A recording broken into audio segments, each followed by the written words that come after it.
In this video, we are going to talk about experience design. Designing intuitive interaction strategies for immersive virtual worlds is not a simple task. In this section, we will explore the fundamental strategies used for interaction in virtual environments. Poorly designed interaction techniques can significantly compromise the overall user experience. Then, let's see how we can avoid that. I will begin by addressing the distinction between direct interaction and indirect interaction. In direct interaction, we simulate touching or grabbing objects by intersecting the controller or hand with the object. This method tends to feel more natural to the user. However, in virtual reality, there are situations where we need to interact with objects that are not easily accessible through direct means. This is where indirect interactions comes into play. In indirect interactions, we use a form of virtual pointing to select and manipulate an object in space. These strategies are also applicable for interacting with the user interface menus, such as clicking buttons. Like any approach, different strategies come with their own set of advantages and disadvantages. Nevertheless, indirect interaction, such as pointing a ray to interact with an object from distance, is notably more popular and often leads to a better user experience. The traditional controllers for virtual reality are different from the video game controllers. And one of the reasons is that this pointing strategy for controlling the environment is popular. So it's important that the controller helps in these pointing tasks. Other fact is that we usually use both hands but individually and at the same time for interaction. So the controller must be comfortable to use it with just one hand. The indirect control with a virtual pointer is also known as wind or laser manipulation. You can aim the controller to an object and you can see the laser touching the desired object, overcoming the physical constraints of the real world. With the click of a button, you can then grab the object and move, or depending the features you have, you can bring the object closer or rotate it. Virtual pointing techniques often results in better effectiveness on selecting objects than competing 3D selection metaphors. These pointing strategies is also similar the one used for navigation, but usually the lasers for teleportation is curved to the floor, while the laser for interaction is straight. Natural gestures is a proposal that users always like for interaction, although not necessarily more efficient. Hands are convenient when represented in the virtual environment, even when they are represented only for holding a controller. This helps self-awareness and the immersion sounds more natural for the user. Self-awareness in virtual reality is a problem since the display hides your body from the virtual reality. Although, with the new headsets that have cameras around the headsets and allows you to see most of the real environment, known as pass-through, this problem is minimized. However, the lack of precise alignment may be another issue to be tackled, since you see the controller and the virtual controller in slightly different positions. Hand tracking for interaction allows you to engage with menus in a more natural manner. In this example, you can observe a user interacting with the menu by directly touching a button. However, the point aspect is so convenient that even with hand tracking, a pointing ray can extend for a hand, and this laser representation can be used to click on the same button. It's also important to note that the traditional heads-up display information, or HUD, frequently used in games to display information in the corners of the screen, is not an optional design choice for most of virtual reality experiences. Users may not feel comfortable rotating their eyes to view information in the corners of the headset display. A better approach is demonstrated here with the floating menu that users can utilize it to select options. Another highly popular strategy for menus involves attaching them to your virtual hands or virtual controllers.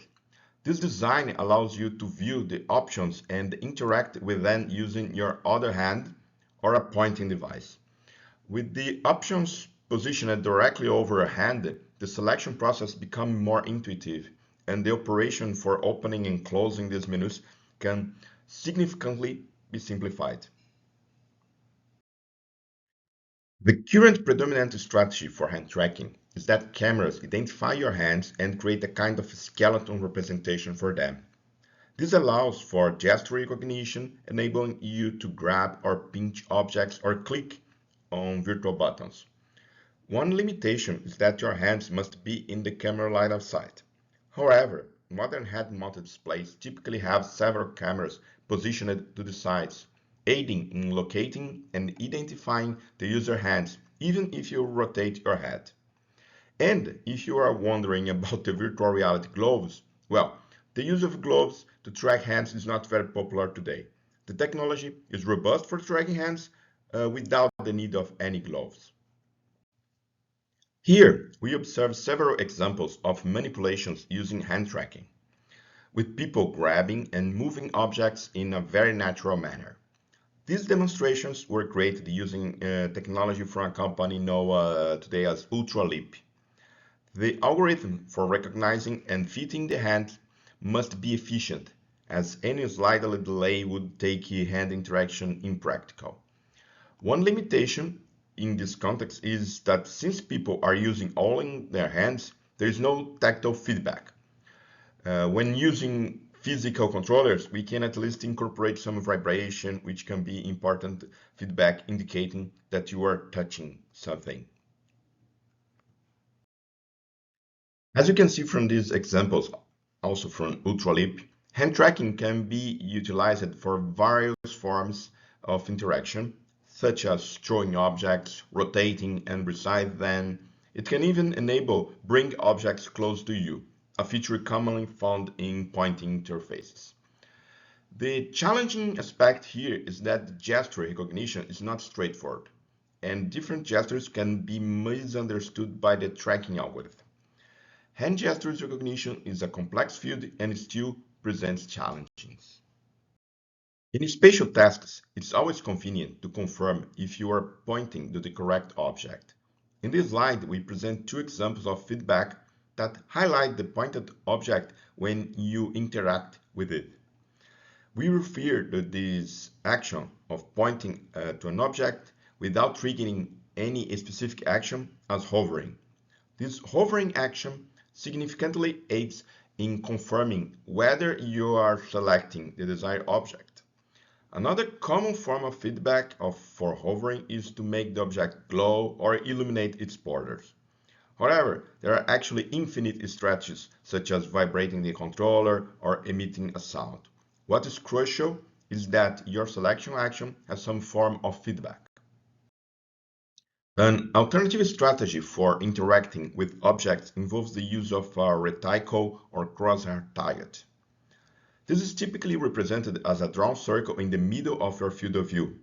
You can imagine a ray leaving your eye, passing through the circle and reaching the object you wish to interact with. As you move your head, you can select different objects. It's important to note that this is not eye tracking, a topic we will discuss shortly.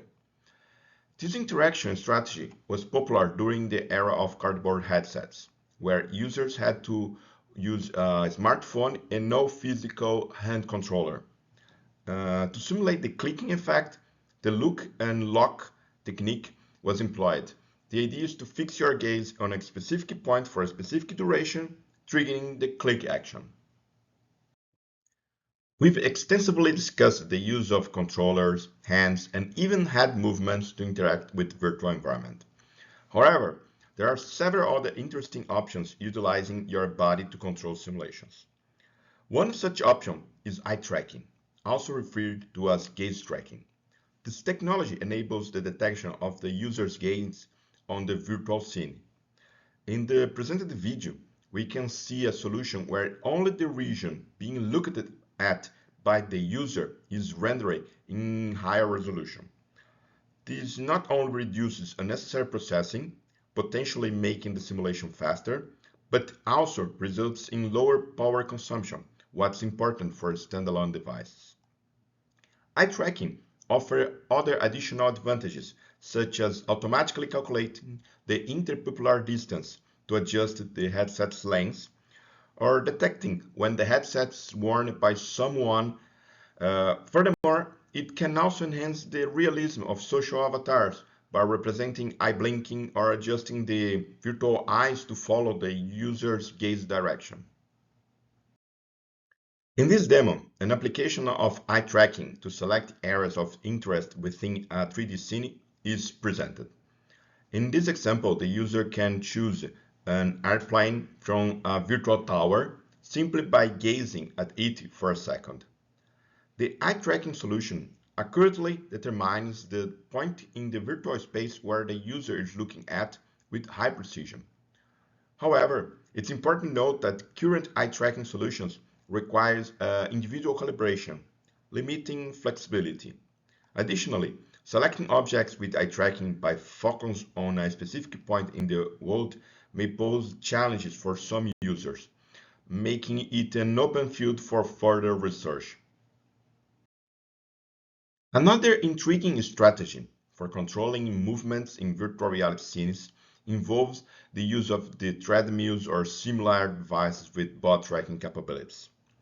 While treadmills appears fascinating, their utilization is somewhat complex, demanding a certain level of user experience for effective navigation. The setup for a user is also complicated, typically requiring them to be secured within an instructor. Additionally, the movements may not feel natural as one attempts to move while the body remains fixed in position. These systems are frequently depicted in futuristic movies, but the use of such devices is really not straightforward. However, it's a concept worth paying attention to, with the potential to gain popularity as technology advances. As a final topic, let's bring voice commands. Essentially, every modern head-mounted display is equipped with a built-in microphone designed to capture the user's voice, and these microphones can be utilized to receive voice commands. Speech recognition has become a ubiquitous reality, commonly employed in domestic devices like Alexa. Using this technology in virtual reality presents a valuable opportunity that can be better explored. Users can choose options or activate features in virtual environments with the simple voice commands. The research is not yet widely explored, but can be a good opportunity for interfaces in future applications.